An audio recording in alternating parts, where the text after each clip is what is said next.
معذرت خواہ ہوں کہ اگر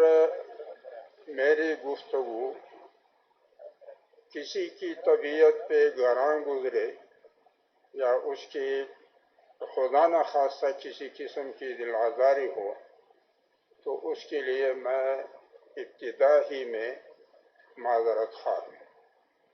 میرا مقصد کسی کی دل آزاری نہیں ہے، بلکہ میں سمجھتا ہوں کہ آپ جیسے دانشور اور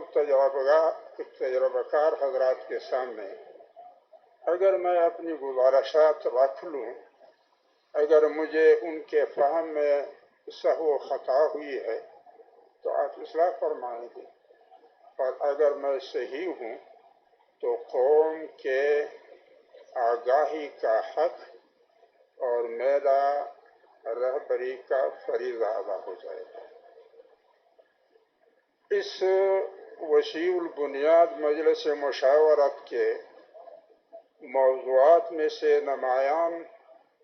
اور اہم موضوع آئین اور جمہوریت ہے۔ آئین کے سرورق یا ٹائٹل پر نمایاں الفاظ تین ہیں: اسلامی جمہوریہ پاکستان، جس کا مفہوم یہ نکلتا ہے کہ زمین کا وہ خطہ جو پاکستان کے نام و عنوان سے پہچانا جاتا ہے، اس کے باشندوں کا انفرادی اور اجتماعی زندگی کے لیے بنیادی مفکورہ خدا پرستی ہے، اور آئین کے اس لفظ کے لیے آئین میں ایک ادارہ ہے، اسلامی نظریاتی کونسل، جس کے بارے میں کہا یہ جاتا ہے کہ یہ اسلامی طرز قانون سازی کے لیے رہنمائی کا فریضہ ادا کرے گا، موجود قوانین کو قرآن و سنت میں منضبط احکام کے مطابق بنایا جائے گا، اور آئندہ کے لیے قانون سازی قرآن و سنت میں منضبط احکام کے منافی نہیں ہوگا۔ مگر شاید اس ادارے کے سفارشات پر اگر کسی جرنیلی حکومت میں عمل ہوا ہو سو ہوا ہوگا، مگر سیاسی اور جمہوری حکومتوں کے دوران اس ادارے کے سفارشات کو آئین کے مطابق پارلیمان میں پیش کرنے کی بھی زحمت نہیں کی گئی، چجائے کہ اس پہ بحث ہو۔ اور اگر کبھی سینٹ یا قومی اسمبلی یا صوبائی اسمبلیوں میں کسی بھی حوالے سے پیش بھی ہوئی ہیں تو پھر آئین کے مطابق نہ اس پہ بحث ہوا ہے اور نہ ہی لا اینڈ جسٹس کمیٹیوں کے سپرد کیا گیا۔ تو معنی یہ ہے کہ اسلام دکھاوے کے لیے ہے، جو زبانی کلامی طور پہ خدا پرستی کا عنوان ہے، اور دوسرا جو لفظ ہے جمہوریت، اس کی بنیاد پر آئین کے حوالے سے تشکیل کردہ ادارہ پارلیمان ہے، جو جمہوری انداز میں تشکیل حکومت اور وضع قانون کے لیے مانا ہوا ادارہ مانا جاتا ہے۔ لہذا یہاں قانون سازی جو ہوتی ہے وہ پارلیمان کے اندر موجود ارکان کے عددی اکثریت کی بنیاد پہ ہوتی ہے، نہ تو اسلامی نظریاتی کونسل کے سفارشات پیش کرنے اور ان پر قانون سازی کے میدان میں عمل کرنے کی زحمت کی جاتی ہے، اور اگر پارلیمان کے اندر کوئی شخص یا کسی بھی جماعت کے ارکان کسی بھی موضوع جو زیر بحث ہو یا قانون، اس کے بارے میں دسیوں آیتیں یا روایتیں بھی پیش کریں، لیکن فیصلہ جب ہوگا تو ہاؤس کے اندر موجود ارکان کی عددی اکثریت کی بنیاد پہ ہوگا۔ لہذا ہمارا جو آئین ہے اس میں اسلام دکھاوے کا اور جمہوریت کام نکالنے کا ہے۔ تو آپ خود وہ جو ایک مثل مشہور ہے کہ ہاتھی کے کھانے کے اور دکھانے کے اور، غالباً یہی مثل شاید ہمارے آئین پہ صادق آتی ہوگی۔ لہذا ہمارا آئین ہم سے یکسو انسان بنانے کے بجائے ہم سے دوغلے انسان اور یکسو قوم کے بجائے دوغلا قوم ہم سے بناتی۔ اور پھر جب جو رائج الوقت بین الاقوامی سطح پر جمہوریت ہے، اس کے دو نمونے ہیں۔ برطانیہ میں شاہی خاندان کے وجود کی وجہ سے برطانوی قوم کا شاہی خاندان کے افراد پر اعتماد بھی ہے اور اس کے لیے احترام بھی ہے، لہذا ریاست کی سربراہی خاندان کے کسی فرد کے سپرد ہوتی ہے اور انتظامی حوالے سے وزیر اعظم ہوتے ہیں۔ لیکن ہمارے ہاں شاہی خاندان کا وجود ابھی تک نہیں ہے، شاید بعد میں بن جائے لیکن اب تک نہیں ہے۔ لیکن وزیر اعظم ہے، جس کا معنی یہ ہے کہ ہم بین الاقوامی سطح پر تأثر یہ دینا چاہتے ہیں کہ ہماری سیاسی وابستگی برطانیہ کے ساتھ ہے، اور وزیر اعظم کے ہوتے ہوئے پھر صدر نہیں ہونا چاہیے جیسا کہ امریکہ میں ہے، لیکن ہمارا صدر بھی ہے، جس کے ذریعے سے ہم دنیا کو اور امریکہ کو یہ تأثر دلانا چاہتے ہیں کہ ہمارے فوجی خدمات امریکہ کے سپرد ہیں، جہاں چاہے وہاں ہم خدمت کے لیے تیار ہیں۔ تو ایسے دوغلے آئین میں جو قوم کو نہ تو ایک منزل، نہ ایک مقصد، نہ ایک راہ بتاتا ہو، تو اس پہ پھر وہی بات ہوگی جیسا کہ چیئرمین صاحب محمود خان اشرفی صاحب نے فرمایا کہ عمرانی معاہدے کی ضرورت پڑے گی، لیکن وہ ایسا عمرانی معاہدہ ہو جو یکسو ہو، دوغلا نہ بنائے قوم کو۔ دوسرا موضوع جو ہے وہ جمہوریت۔ دنیا میں رائج اور نافذ العمل جمہوریت کے بنیاد میں جو مفکورہ ہے وہ ہوا پرستی کا ہے۔ جو قومیں اور حکومتیں بین الاقوامی سطح پر اس جمہوریت کے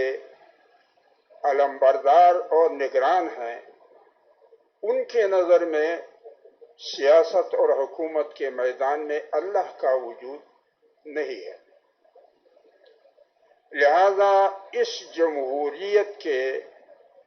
نتائج خدا پرست دنیا میں جہاں کہیں بھی ہوا پرستی کے بجائے خدا پرستی کے حق میں آتے ہیں، تو پھر یہ قوتیں ان نتائج پر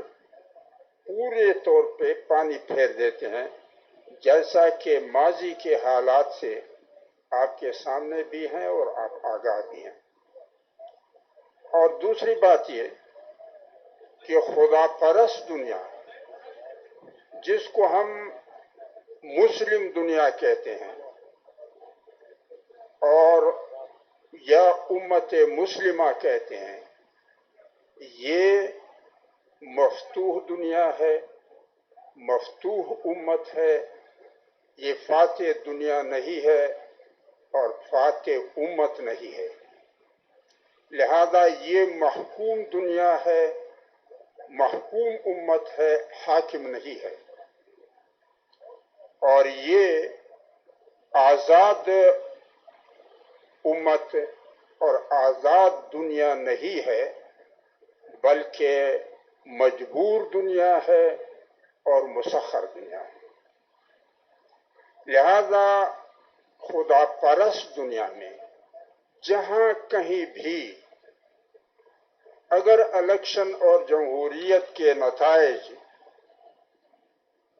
ماتحتی کے بجائے برابری میں آئے،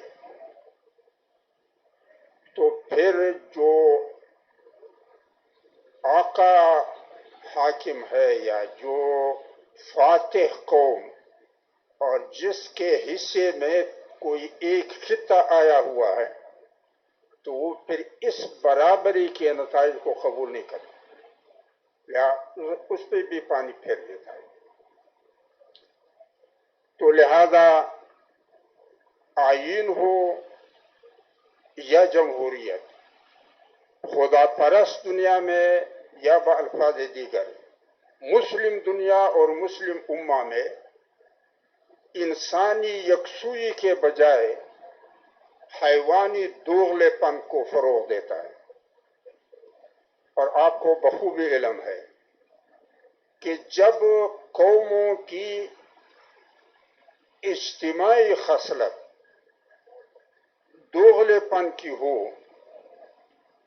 تو اس کے کمزور لوگ خوف اور لالچ کی اطاعت میں رہتے ہیں اور ان کے طاقتور لوگ جبر اور ظلم کو اپنا حق سمجھتے ہیں۔ اسی لیے نبی صلی اللہ علیہ وسلم نے فرمایا ہے، اعمالکم اعمالکم، تمہارا قومی کردار تم پہ حکمران ہوگا۔ اگر تمہارے قومی کردار میں یکسوئی ہے، زبان اور دل کا، قول و عمل کا، سامنے اور پیٹھ پیچھے کا، آج اور آنے والے کل کا، اپنے اور دوسروں کے لیے پسند کے فکر و کردار کا راستہ سیدھا اور ایک ہے، تو پھر آپ کے حکمران بھی یکسو اور خیرخواہ ہوں۔ اور اگر آپ کا قومی کردار دوغلا ہے تو پھر آپ کے حکمران جابر اور ظالم ہوں۔ لہذا جہاں تک اس مجلس مشاورت کے دو بنیادی موضوعات ہیں، اگر آپ حضرات مناسب سمجھیں اور یہ گزارشات آپ اس سے اتفاق فرماتے ہیں تو پھر بھی دیکھیں، نہیں ہے تو بھی دیکھیں۔ تین باتیں ایسی ہیں کہ ہاں اس میں اصلاح کی ضرورت ہے۔ یہ جو ہم قوم سے کہتے ہیں کہ ہم آزاد ہیں، میرے خیال میں یہ بات زبانی حد تک تو ہم کریں کوئی قدغن تو نہیں ہے، لیکن آزادی کس چیز کی؟ کیا ہم مغربی اقوام کے ہاتھوں مفتوح نہیں ہیں؟ کیا ہم فاتح مغربی اقوام کے درمیان تقسیم نہیں ہے؟ ہر ایک کا حصہ اور ہر ایک کا خطہ متعین نہیں ہے؟ کیا جو خطہ جس مغربی فاتح قوم کے حصے میں آیا ہے، وہ فاتح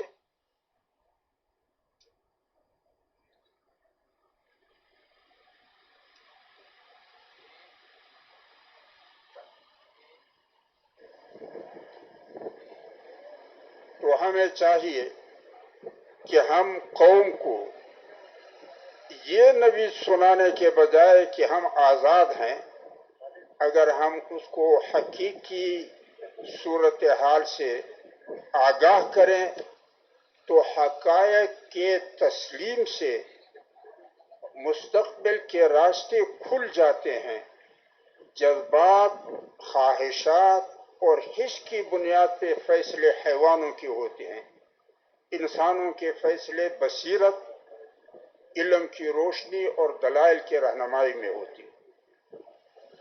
دوسری بات یہ کہ ہم اپنے قوم کو یہ بتانا چاہیے کہ ہماری ریاست ویلفیئر ریاست نہیں ہے، یعنی ہماری وہ ریاست نہیں ہے جو ہمارے حفاظت کے لیے، ہمارے سہولت کے لیے، ہماری خدمت کے لیے فکر مند ہو۔ یہ سیکورٹی اسٹیٹ ہے۔ جو آقا اپنے آپ کو اس خطے کا مالک اور حاکم تصور کرتا ہے، ہماری ریاست اس آقا کے مفاد کی حفاظت کرتا ہے ہم سے، اور آقا کے مقاصد کی وکالت کرتا ہے ہمارے درمیان۔ لہذا یہ ہمیں لوگوں کو سمجھانا چاہیے۔ اور تیسرا مسئلہ یہ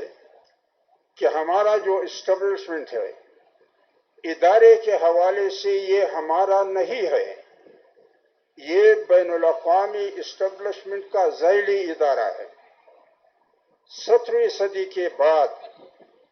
جب ایسٹ انڈیا کمپنی نے اپنے اسٹیبلشمنٹ کی تشکیل کی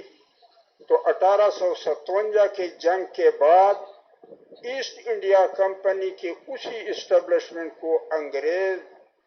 حکومت نے اپنے اسٹیبلشمنٹ میں ضم کیا، اور وہی تسلسل ابھی تک چلا آ رہا ہے۔ مرحوم حمید گل صاحب کا فرمانا تھا کہ پاکستان کی فوج کا چیف سینٹگام اور پینٹاگان اور امریکہ کے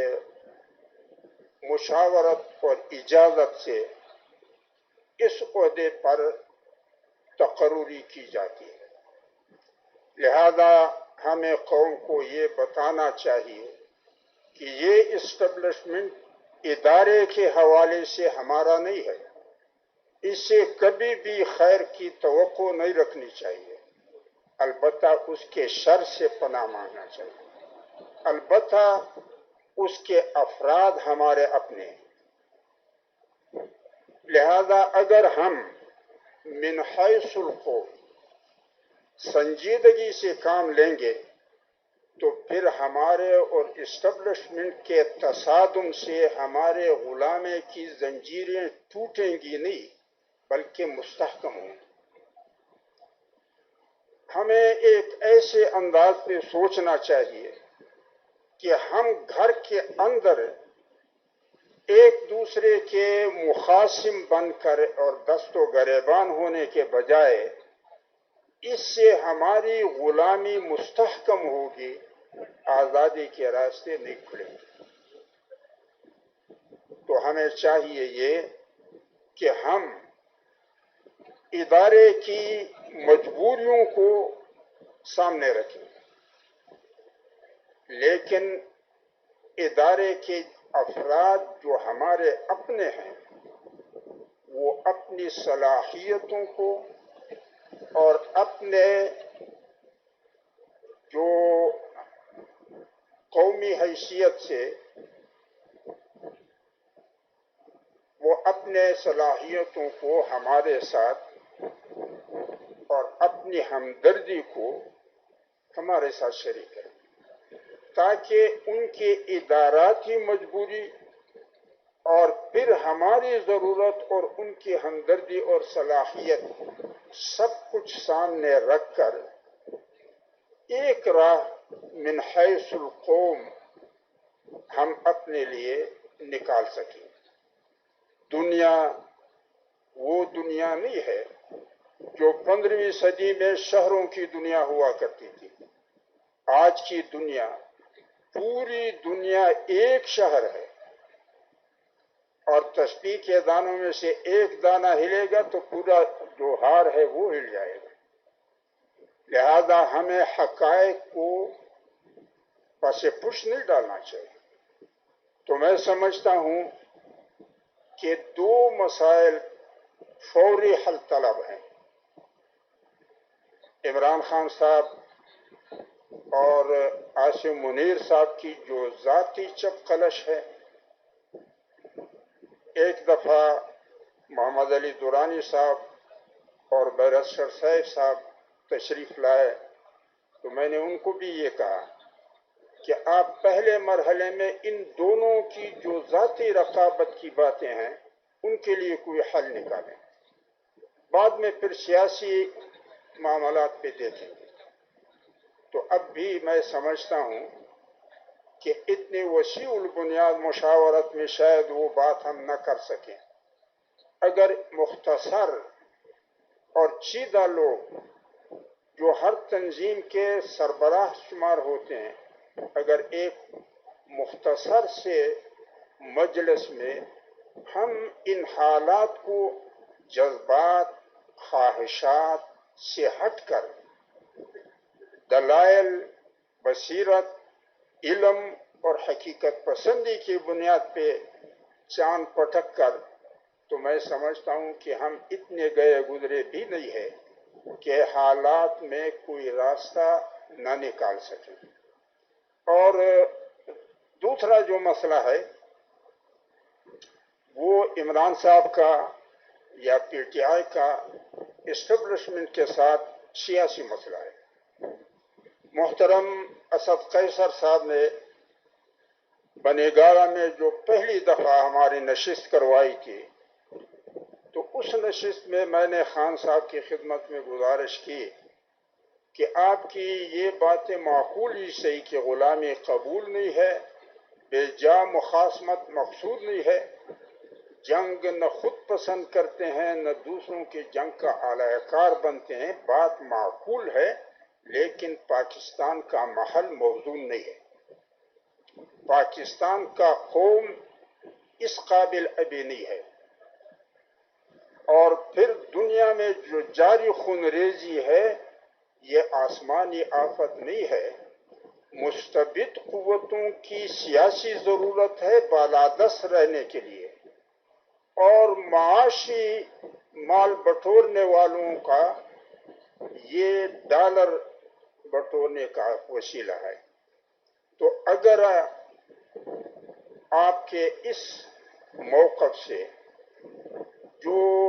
بین الاقوامی سطح کے مستبد قوتوں کی چاہت ہے کہ دنیا کے اثر نو نئے نقشے مرتب کیے جائیں، تو اگر نئے نقشوں کے لیے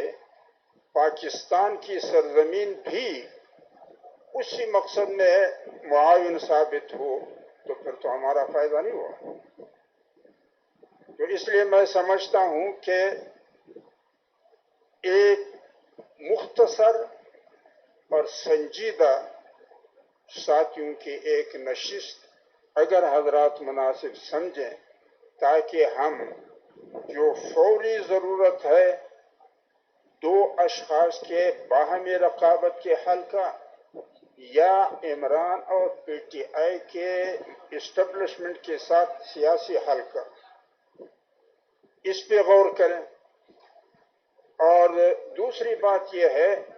کہ ہم دنیا میں ہے، ہم دنیا میں ہے، دنیا ہم میں نہیں ہے، لہذا ہمیں چاہیے کہ ایک ایسا راستہ اس مجلس میں تلاش کریں جو ہمارے لیے بہتری کا راستہ ہو، بجائے اس کے کہ ایک دوسرے کے گلے پڑ جائیں،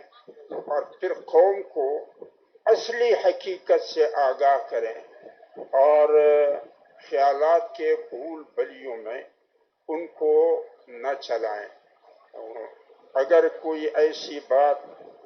ہوئی ہو جو کسی کو ناگوار گزری ہو، میں دوبارہ اس کے بارے میں معذرت خواہ ہوں، وآخر دعوانا ان الحمد للہ.